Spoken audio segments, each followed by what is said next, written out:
लोक नेहमी विचारतात, लग्नानंतर आयुष्य कसं असतं? खरं सांगायचं तर ना, लग्नानंतर आयुष्य एकदम परफेक्ट होत नाही. पण सोबत चालणारी एक व्यक्ती मिळते. सकाळची घाई असो किंवा घरची कामं असोत किंवा दिवसभराचा थकवा. प्रत्येक गोष्ट थोडी सोपी वाटते. कारण सोबत ना कोणीतरी असतं. आमच्यातही भांडणं होतात, मतभेद होतात. कधी-कधी एकमेकांवर रागही येतो. पण त्या सगळ्यापेक्षा मोठं असतं ते नातं. आजचा दिवसही अगदी साधाच होता. घरची कामं, थोडीशी गप्पा, थोडी मस्ती आणि नेहमीप्रमाणे एकमेकांची साथ. कधी चहाच्या कपासोबत गप्पा रंगतात, तर कधी एकमेकांची मजा घेत. वेळ कसा जातो ना ते कळतच नाही. आयुष्यात आनंदी राहण्यासाठी नेहमी मोठ्या गोष्टीची गरज नसते. काल ना संकष्टी चतुर्थी होती. मी यांना म्हटलं की आज काहीतरी गोड घरी बनवू. मग आमचं मोदक बनवायचं ठरवलं. त्यानंतर हे बोलले की आज ना पूर्णपणे शुद्ध शाकाहारी जेवण बनवू. म्हणजे की मस्त अशी पाल्याची भाजी, वरण, भात, मोदक हे सगळ्या गोष्टी बनवू. मग भाजी निवडताना खूप वेळ लागतो. मी ह्यांना नको म्हणत असताना देखील हे माझ्यासोबत बसून मला कोथिंबीर निवडायला, भाजी नीट करायला खूप जास्त मदत करत होते. त्यांनाही दिसत होतं, दिवसभर जरी तू घरी असली तरी खूप जास्त तुलाही कामं असतात. मी त्यांना म्हटलं की तुम्ही खूप जास्त थकून येताय आणि परत मला मदत कशाला? आणि त्यामध्ये ना ह्यांची पाठसुद्धा खूप जास्त दुखत होती आणि तरीसुद्धा ह्यांना बसायला काही आवडत नाही. त्यामुळे हे ना माझ्या प्रत्येक कामामध्ये मला मदत करत होते. ते म्हणत होते की माझ्यासाठी हे काम नाही, तर तुझ्यासोबत मला जेवढा वेळ घालवायला भेटेल ना तेवढं माझ्यासाठी खूप जास्त आहे. हेच असतं नवरा बायकोचं प्रेम. अशा छोट्या मोठ्या गोष्टींमध्ये ना काम न बघता ते प्रेम शोधण्याचा प्रयत्न करतात आणि ह्या गोष्टीमुळेच ना आमच्यातलं प्रेम अजूनच बहरत जातं. आणि ते म्हणतात ना लोक की लग्नानंतर सगळं बदलतं. खरंच बदलतं, पण प्रत्येक बदल वाईट नसतो. काही बदल ना आयुष्य आणखी सुंदर बनवतात.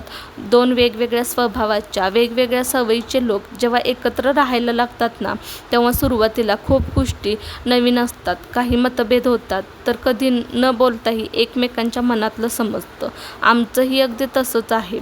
सकाळच्या चहापासून ते रात्रीच्या जेवणापर्यंत प्रत्येक क्षणात एकमेकांच्या सोबत असतो. कधी मी जास्त बोलते, कधी ते शांत बसतात. कधी ते हट्ट करतात, तर कधी मी रुसते. पण दिवस संपताना एक गोष्ट कायम असते, ती म्हणजे एकमेकांबद्दलचं प्रेम. आयुष्य नेहमी चित्रपटासारखं नसतं. प्रत्येक दिवस खासही नसतो आणि काही दिवस खूप चांगले जातात, तर काही दिवस थकवणारे असतात. पण त्या प्रत्येक दिवसात सोबत असते ती म्हणजे आपली खास व्यक्ती. नातं टिकवण्यासाठी मोठमोठ्या गोष्टीची गरज नसते. गरज असते ती विश्वासाची, आदराची आणि एकमेकांना समजून घेण्याची. कारण प्रेम फक्त आय लव्ह यू म्हणण्यात नसतं, तर एकमेकांची काळजी घेण्यात असतं. आजचा ब्लॉगसुद्धा आमच्या अशाच काही छोट्या छोट्या क्षणांचा आहे. कदाचित हे क्षण साधे असतील, पण आमच्यासाठी ना खूप खास आहेत.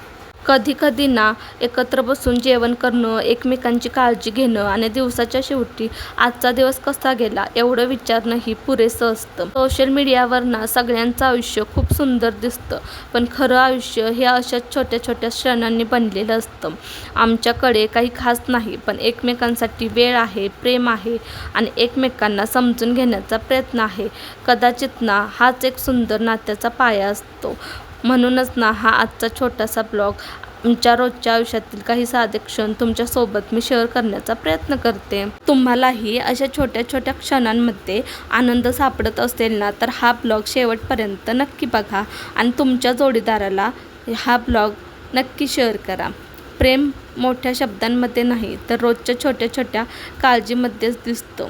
माझा संपूर्ण स्वयंपाक झाला होता. फक्त मोदक करायचं बाकी होतं. त्यामध्ये सुद्धा ह्यांना मोदक शिकायचे होते. आता मीही काही सारखं सारखं बनवत नाही, त्यामुळे मलासुद्धा एकदम परफेक्ट येतं असं नाही. पण जसं येतं ना तसं मी ह्यांनासुद्धा शिकवण्याचा प्रयत्न केला आणि ह्यांना पण पटकन जमलं.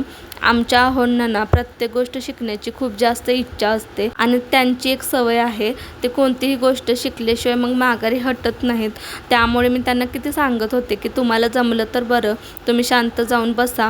तर नाही, त्यांनी माझं ऐकलंच नाही. शेवटी त्यांनी प्रयत्न केला आणि खरंच त्यांना एकदम परफेक्ट आणि मस्त असे मोदक जमले. आम्ही जेव्हा लग्न करण्याचा डिसिजन घेतला तेव्हा ना खूप लोकांनी आम्हाला त्रास दिला. ते जवळचेच होते, लांबचे पण नव्हते. पण तरीही आम्ही दोघांनी मागं हटलो नाही. आपण दोघांनी लग्न करायचं हा डिसिजन आम्ही शेवटपर्यंत तसाच ठेवला. आणि त्यानंतर ह्यांच्या पप्पांनी आणि माझ्या मम्मीनं, माझ्या बहिणीने, अशी काहीच लोकांनी आम्हाला सपोर्ट केला. आणि पुढं जाऊन मग आम्ही दोघांनी ना लग्न वगैरे केलं. आमचं लग्न तर झालं होतं, पण त्यानंतर ना थोड्या दिवसामध्येच आमच्यामध्ये ना खूप जास्त भांडणं वगैरे व्हायला लागलीत. आणि ह्या भांडणांचं कारण एकच होतं, ते म्हणजे ह्यांचा फोन. ह्यांचं ना रील्स वगैरे बघणं खूप जास्त असं चालायचं. मी स्वयंपाक वगैरे बनवताना हे रील्स बघत बसायचे. मी ह्यांच्याशी बोलायला गेले तर ह्यांचं काही लक्षच नसायचं. मग त्या गोष्टीवरून ना आमच्यात खूप जास्त भांडणं वगैरे व्हायचीत आणि मग गैरसमजसुद्धा खूप जास्त व्हायचेत. भांडणामध्ये 2 फोन ह्यांनी असेच फोडून टाकले. त्यानंतर मग मी ह्यांना वॉर्निंगच दिली की जर तुम्ही फोन घेतलात तर मग मी तुम्हाला कायमचं सोडून जाईल. मला फोन इम्पॉर्टंट आहे की मी, असं म्हटल्यानंतर ते बोलले की इथून पुढे मी कधीच फोन घेणार नाही आणि जर मला फोन लागलाच तर मी तुझाच यूज करेन. मग त्यानंतर आता 1 वर्ष झालं यांच्याकडे फोनच नाही आहे, हे माझाच फोन यूज करतात. सुरुवातीला ना सोशल मीडियावरती मी आमच्या दोघांचे फोटोज, व्हिडिओज कधीच पोस्ट केले नव्हते. इथपर्यंत की मी माझ्या ब्लॉगमध्ये सुद्धा ह्यांना कधीच इन्व्हॉल्व करत नव्हते. कारण काही लोक असतात जे चांगला चाललेला संसारसुद्धा बिघडवण्याचं काम करतात. आणि खरंच जी भीती मला होती ना तीच भीती झाली. कारण थोडे दिवसानं मी सोशल मीडियावरती आमच्या दोघांचे पोस्ट वगैरे अपलोड केलं आणि काही जुन्या व्यक्ती होत्या ह्यांच्या लाईफमधल्या, त्या लोकांनी आमच्या लाईफमध्ये इन्व्हॉल्व करण्याचा प्रयत्न केला आणि आमच्यामध्ये येऊन ना भांडणे वगैरे लावण्याचा सुद्धा खूप जास्त प्रयत्न केला.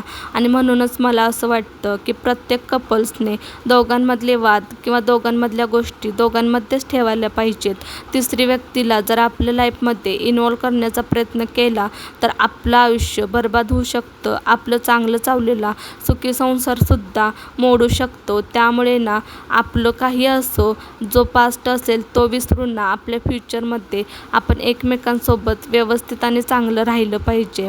आणि देव करो आमच्याही नात्यामध्ये असाच गोडवा कायमस्वरूपी राहो. तुमचाही सर्वांचा आशीर्वाद आमच्या पाठीमागे असाच राहो. ज्यांनी आमचा संसार मोडण्याचा प्रयत्न केला त्यांना तर मी एक दिवशी उत्तर देईनच, पण तुमच्या सर्वांच्या आशीर्वादामुळे ते शक्य होणार आहे. आणि त्यामुळेच ना माझ्या चॅनलला जास्तीत जास्त सबस्क्राईब करा. भेटू नेक्स्ट ब्लॉगमध्ये. तोपर्यंत बाय बाय.